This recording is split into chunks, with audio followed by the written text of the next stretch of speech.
Yeah, it just takes.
Honorable Chairman, Andhra Pradesh State Legislative Council, Honorable Speaker, Andhra Pradesh Legislative Assembly, and Honorable members of the State Legislature.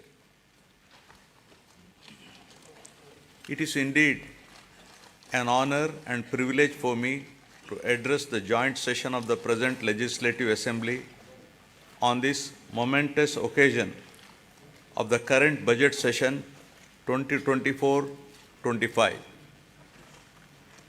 On being elected with an unprecedented mandate, my government has so far presented 4 budgets and implemented a slew of welfare and development programs for the benefit of hitherto neglected sections, and it would not be an exaggeration if I say my government has put its heart and soul in fulfilling its promises. At the outset, I place on record my deep sense of appreciation to the commitment of Honorable Chief Minister and the state administration in installing the 206 feet statue of Dr. Baba Saheb Bhimrao Ramji Ambedkar. The magnificent statue, built in a sprawling campus of 18.81 acres in Dr. B.R. Ambedkar Swaraj Maidan in the heart of Vijayawada city, at the cost of 404.35 crores, will remain in the history as a place to visit and to cherish its elegance for generations to come in the state of Andhra Pradesh. It stands as a testimony to my government's commitment to social justice, equality, and empowerment. I am pleased to inform this august House that under the astute leadership of Honorable Chief Minister Shri I Jagan Reddy Garu, this pro-poor government has touched every section of the society, especially the underprivileged, vulnerable, and those in need of support, be it the farmer, the unemployed youth, the auto driver, the weaver, senior citizens, women, children, or any other member who is socially and economically backward has benefited in one way or the other from my government. Now, building human capital.